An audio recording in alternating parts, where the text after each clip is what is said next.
গত 28 ফেব্রুয়ারি প্রকাশিত এসআইআর চূড়ান্ত ভোটার তালিকায় বহু বৈধ নাগরিকের নাম বাতিল ও বিচারাধীন হিসেবে চিহ্নিত হওয়ায় তীব্র চাঞ্চল্য ছড়িয়েছে ভরতপুর 1 নম্বর ব্লকে। এমত অবস্থায় সাধারণ মানুষের দুশ্চিন্তা দূর করতে ও তাদের পাশে দাঁড়াতে সরাসরি ময়দানে নামলেন ভরতপুর 1 নম্বর ব্লক তৃণমূল কংগ্রেসের সভাপতি নজরুল ইসলাম। মঙ্গলবার ভরতপুর পঞ্চায়েত এলাকার জামলাপাড়ার বাড়ি বাড়ি গিয়ে ভুক্তভোগী পরিবারগুলোর সঙ্গে কথা বলেন তিনি এবং তৃণমূলের একঝাঁক নেতৃত্ব। ব্লক সভাপতি স্পষ্ট অভিযোগ, 2026-এর বিধানসভা নির্বাচনে বৈতরণী পার হতে কেন্দ্রের বিজেপি সরকার চক্রান্ত করে ভোটার তালিকা থেকে বৈধ ভোটারদের নাম বাদ দিচ্ছে। এসআইআর এর নামে সাধারণ মানুষকে যে ভোগান্তির শিকার হতে হচ্ছে তার মোকাবিলায় তৃণমূল কর্মীদের সতর্ক থাকার নির্দেশ দেন তিনি। এই দিনের কর্মসূচিতে নজরুলের সাথে ছিলেন ভরতপুর অঞ্চল সভাপতি শাহাদুল্লাহ শেখ, পঞ্চায়েত প্রধানের স্বামী কালীকুমার মণ্ডল, তালগ্রাম পঞ্চায়েত প্রধানের স্বামী ফুলবাবু শেখ, বহরমপুর সাংগঠনিক মুর্শিদাবাদ জেলা যুব তৃণমূল কংগ্রেসের সম্পাদক নূর আলম শেখ, তৃণমূল ছাত্র পরিষদের ব্লক সভাপতি মঈন খান সহ একাধিক নেতৃত্ব।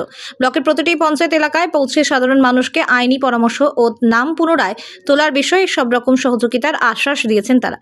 সংবাদ মাধ্যমের মুখোমুখি হয়ে দলের ব্লক সভাপতি নজরুল ইসলাম কি বলছেন শুনুন। আমাদের ভরতপুর বিধানসভায় যে সমস্ত জায়গায় আমাদের নাম ডিলিট এসছে এবং অনেক জায়গায় আমরা দেখছি যে বিচারাধীন অবস্থায় বহু নাম আছে, তো সেই সমস্ত মানুষ তো আজ হতাশাগ্রস্ত।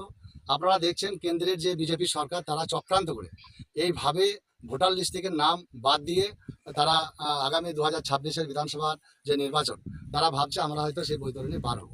কিন্তু আজকে মানুষ বিভ্রান্ত, এসআইআর নিয়ে মানুষ যে ভোগান্তি, আমাদের নেত্রী মমতা বন্দ্যোপাধ্যায় আপনারা দেখেছেন তিনি সুপ্রিম কোর্ট পর্যন্ত কিন্তু সাধারণ মানুষের জন্য যাতে ভোটার লিস্ট থেকে নাম বাদ না যায় সেই জন্য তিনি কিন্তু নিজে সুপ্রিম কোর্টে মুভ করেছেন।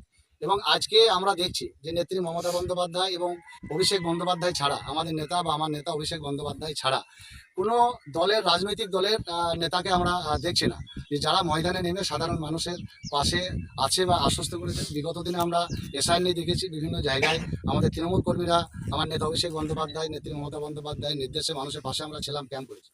কিন্তু এখন বর্তমানে আপনারা দেখছেন যে বিভিন্ন জায়গায় এই যে পরিস্থিতি, বহু মানুষ মৃত্যুবরণ করেছেন এবং যারা আজকে এই ঝুলন্ত অবস্থায় আছে, যারা বিচারাধীন অবস্থায় আছে, যাদের নাম ডিলিট হয়ে গেল, সেই সমস্ত মানুষ আজ হতাশাগ্রস্ত। তাদেরকে আশ্বস্ত করার জন্য আজকে প্রত্যেকটা অঞ্চলে আমরা যাব। আজকে ভরতপুর জিপিতে আমরা এখানকার প্রধান, অঞ্চল সভাপতি, মেম্বার, এখানকার আমাদের ছাত্র সভাপতি থেকে আরম্ভ করে যুব যারা আছি, আমরা সবাই ময়দানে নেমে সেই সমস্ত মানুষের বাড়িতে আমরা যাচ্ছি, মানুষকে আশ্বস্ত করছি যে নেত্রী মমতা বন্দ্যোপাধ্যায় আপনাদের সঙ্গে আছে, অভিষেক বন্দ্যোপাধ্যায় আমাদের নেতা আপনাদের সঙ্গে আছে, আপনারা ঘাবড়াবেন না। আগামী দিন যাতে আপনাদের নাম সুরক্ষিত থাকে সেই ব্যবস্থা কিন্তু আমাদের দল করছে এবং আগামী দিন করবে। এবং যাদের ডিলিট, আজকে যাদের নাম ডিলিট হয়ে গেল তারা কিন্তু ভীষণ চিন্তায় আছে। আমি প্রত্যেকটা পরিবারকে যাদের ডিলিট হয়ে গেল তাদেরকে আমি জানাবো যে 28 তারিখে আমাদের যে খসড়া তালিকা প্রকাশিত, ফাইনাল প্রকাশিত, এরপরে সাপ্লিমেন্টারিতে প্রচুর নাম হয়তো কি পরিমাণে আসবে না আসবে আমরা ঠিক বুঝতে পারছি না। তো যাদের ডিলিট হয়ে গেল তাদেরকে আমি অনুরোধ করব যে আমাদের বিএলও, সেই বুথের যারা বিএলও। কতুলপুরে সর্বপ্রথম এমআরআই পরিষেবা যুক্ত 110 বেডের মাল্টি স্পেশালিটি হসপিটাল হল মেডিকেয়ার জেনারেল হসপিটাল।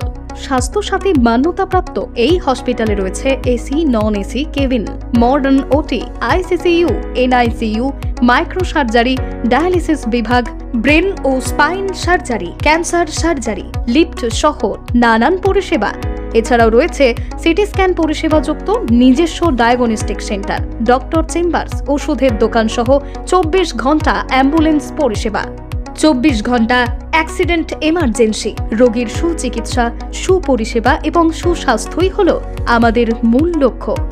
ঠিকানা সরিষাদিঘি, কতুলপুর, বাঁকুড়া। যোগাযোগ নম্বর 9434216662 অথবা যোগাযোগ করুন 9732212924 এই নম্বরে।